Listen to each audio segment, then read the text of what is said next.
To my channel women's health talk. यहाँ पर हम बात करते हैं विमेंस के हेल्थ से रिलेटेड टॉपिक्स पर। और आज हम बात करने वाले हैं एक ऐसे टॉपिक के बारे में जिसमें ज़्यादा बातें नहीं होती। आज हम बात करेंगे पीरियड्स के बारे में, और पीरियड्स में भी ऐसी महिलाओं के बारे में जिनकी एज 50 प्लस है और उनके पीरियड अभी भी चल रहे हैं। तो ऐसे में क्वेश्चन आता है कि महिलाओं के पीरियड का बंद होने का सही टाइम क्या होता है?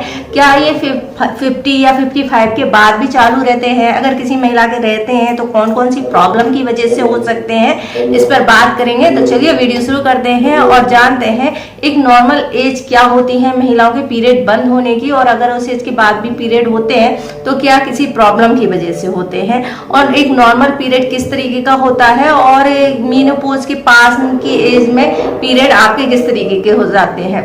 तो फ्रेंड्स, अगर हम बात करें पीरियड शुरू होने की या पीरियड खत्म होने की, तो इन दोनों की ही एक एज होती है, लेकिन कुछ कुछ महिलाओं में ये अंतर आता है। जैसे किसी के पीरियड भी जल्दी शुरू हो जाते हैं और किसी किसी के पीरियड खत्म होने का टाइम भी अलग हो सकता है। तो ये सभी बहुत कुछ चीजों पर डिपेंड करता है। तो चलिए जानते हैं कि यह कितना नॉर्मल है। अगर हम कॉमनली बात करें तो लड़कियों की जो एज होती है 10 के बाद या 11 के बाद जो है पीरियड शुरू होते हैं, और खत्म होने की इंडिया में बात करें तो 45 के बाद यानी 50 के आसपास की एज या 47 तक ज्यादातर 80% महिलाओं का जो है पीरियड आना बंद हो जाता है। तो क्या 55 पर भी अगर आपको पीरियड चल रहे हैं तो क्या नुकसान की बात है या किसी परेशानी का सबब है, इसके बारे में जानते हैं। फ्रेंड्स, ऐसा जरूरी नहीं है कि अगर आपका एज जो है 50 के बाद है और आपका पीरियड रेगुलर तौर पर आ रहा है तो किसी प्रॉब्लम की वजह से, लेकिन हाँ, यहाँ हाई रिस्क बहुत सारे हो जाते हैं। और साथ ही साथ अगर आपके पीरियड में कुछ खास बदलाव आते हैं या खास तरीके से पीरियड आने लगे हैं तो फिर ये जानना आपके लिए जरूरी है। चलिए जानते हैं मेनोपॉज की एज में आपके पीरियड किस तरीके से आते हैं।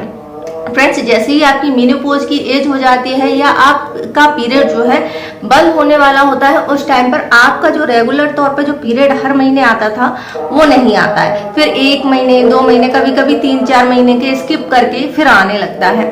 तो ये जो इस तरीके का पीरियड आने का जो सिस्टम है ये बताता है कि आपका मेनोपॉज चल रहा है। साथ ही इसकी ब्लीडिंग की बात करते हैं। इसकी ब्लीडिंग जो है बहुत कम हो जाती है।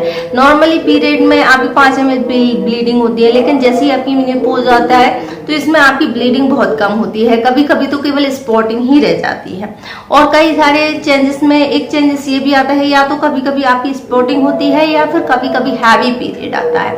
तो ये भी पीरियड बंद होने के पहले जो सिम्टम है वो आते हैं, लेकिन ये हर एक निश्चित टाइम के बाद ये होता है। अगर आपको 1 साल तक लगातार कोई पीरियड नहीं आया है, कुछ भी नहीं हुआ है, तो उसके बाद अगर आपको रेगुलर तौर पर आने लगे या फिर 2-3 महीने में आने लगे हैं तो ये रिस्की होता है। क्योंकि अगर लगातार 1 साल तक आपको पीरियड नहीं आया, किस तरह की स्पॉटिंग ब्लीडिंग, तो अगर आपको 50 एज हो गई है फिर भी आपको पीरियड आ रहा है तो आपको किस चीजों का ध्यान रखना है।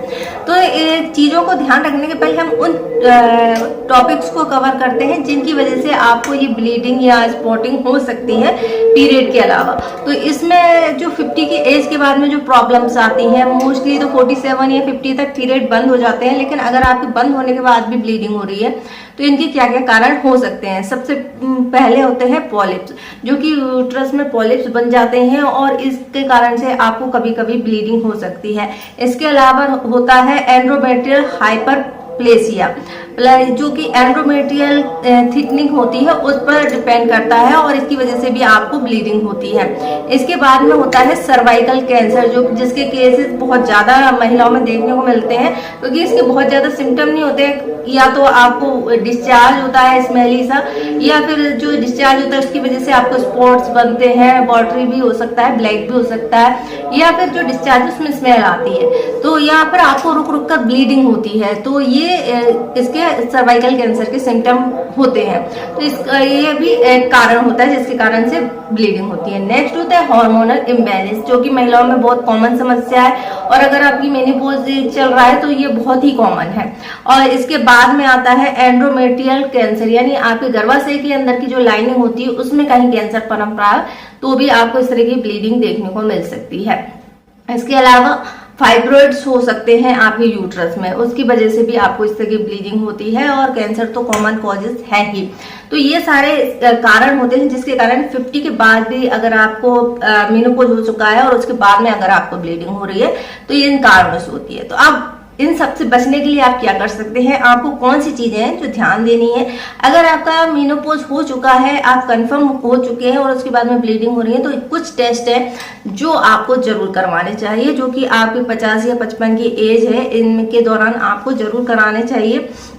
जैसे कि आपको हर साल अल्ट्रासाउंड से चेकअप कराना चाहिए, जिससे आपको पता चलेगा कि आपकी यूट्रस में किसी तरह के पॉलिप्स या फाइब्रॉइड्स तो नहीं बन रहे हैं या कैंसर तो नहीं बन रहा है। इसके अलावा ब्रेस्ट कैंसर भी एक बहुत बड़ा रिस्क होता है। इसके अलावा कई और कारण हो सकते हैं, जैसे कि एंडोमेट्रियल हाइपरप्लेसिया, जैसे मैंने कहा, कैंसर। और पोस्ट मेनोपॉज़ल ब्लीडिंग जो होती है उसका टेस्टिंग बहुत ज्यादा जरूरी होता है, जो कि नॉर्मल तरीके से नहीं होती। अगर आपको बहुत बड़े क्लॉट्स के साथ में आ रही, बहुत हैवी ब्लीडिंग हो रही है, तो ये आपको तुरंत डॉक्टर से मिलना चाहिए। इसके अलावा पोस्ट मेनोपॉज़ल ब्लीडिंग के कारण, जैसे मैंने बताया, कुछ बीमारियां होती है, मेडिकल कंडीशन होती हैं जो अभी मैंने बताई, जैसे कि यूट्राइन वॉल जो है एस्ट्रोजन की कमी कारण वैसी पतली हो जाती है, और ये रीजन में पहले भी बता चुकी हूँ, और इंटरकोर्स के दौरान वो फट जाती है, जिसके कारण से ब्लीडिंग हो सकती है। लेकिन इसका चेकअप कराना बहुत ज्यादा जरूरी है। आपको नहीं पता है कि आपकी ब्लीडिंग किस वजह से हुई है। ये इंटरकोर्स के बाद अगर आपको तुरंत ब्लीडिंग होती है तो आप एक अंदाजा लगा सकते हैं, लेकिन ये ब्लीडिंग बहुत ज्यादा हैवी नहीं होनी चाहिए। अगर आपको बहुत ज्यादा हैवी ब्लीडिंग हो रही है तो आप दूसरे कारण हो सकते हैं, इसलिए आपको डॉक्टर से कंसल्ट करना बहुत ज्यादा जरूरी है। इसके लिए डॉक्टर अल्ट्रासाउंड करता है या फिर इंटरनल चेकअप करता है, जिसके थ्रू वो पता लगाता है कि आपकी ये ब्लीडिंग किस हिस्से से हो रही है और किस कारण से हो रही है। तो अगर आपकी एज 50 या 55 है और उसके बाद भी आपके पीरियड जैसी ब्लीडिंग हो रही है, तो ये सभी कारण होते हैं। मोस्टली अगर हम बात करें तो पीरियड या मेनोपॉज के, पूरे मेनोपॉज जो कंप्लीट बंद हो जाता है या पोस्ट मेनोपॉज का है, तो इंडिया में 47 से 50 तक हो जाता है। लेकिन अगर आपको मेनोपॉज के बाद भी ब्लीडिंग हो रही है, जैसे मेनोपॉज तो पहले कंफर्म हो जाए कि 1 साल तक आपको किसी तरह का कोई पीरियड या किसी तरह की स्पॉटिंग या कुछ भी नहीं होता है, और उसके बाद अगर इस तरह के होने लगे, तो ये कारण हो सकते हैं। अगर आपके पीरियड रेगुलर तौर पर आ रहे हैं, हर महीने आ रहे हैं, डेट टू डेट आ रहे हैं, भले ही कम दिन के लिए आ रहे हैं या कम ब्लीडिंग हो रही है, तो सैम है, ये आपका पीरियड ही चल रहा है। फिर भी एक बार कंफर्म आपको करवा लेना चाहिए, ताकि आपको इस तरह किसी भी तरह की कोई गंभीर बीमारियां ना हो। कई सारी महिलाओं को लेट मेनोपॉज आता है, और जिन लोगों का लेट मेनोपॉज आता है उनमें रिस्क के चांस ज्यादा होते हैं। तो इसलिए ये एक बार कंफर्म करना जरूरी है साल में कि आपका जो पीरियड चल रहा है या फिर आपकी जो है मेनोपॉज या फिर दूसरी वजह से ब्लीडिंग हो रही है। तो आई होप आपको ये जानकारी पसंद आई होगी। बहुत ही गंभीर टॉपिक था, और इसकी वजह से ही महिलाओं को कई तरह की प्रॉब्लम हो जाती है, और उनको समझ में नहीं आता कि ब्लीडिंग, वो यही सोचती हैं कि हमारे पीरियड चल रहे हैं, जिसकी वजह से वो इसका चेकअप नहीं कराती हैं। तो ये बहुत ज़्यादा जरूरी है। अगर आपकी एज 50 या 55 है, तो इस तरह की ब्लीडिंग हो रही है, तो डॉक्टर से मिलें। और वीडियो की जानकारी अच्छी लगे तो वीडियो को लाइक करें, शेयर करें, हमारे चैनल को सब्सक्राइब करें। इससे जुड़ा हुआ कोई और क्वेश्चन है तो आप हमसे पूछ सकती हैं, इंस्टाग्राम पे फॉलो कर सकती हैं। वीडियो देखने के लिए आपका धन्यवाद।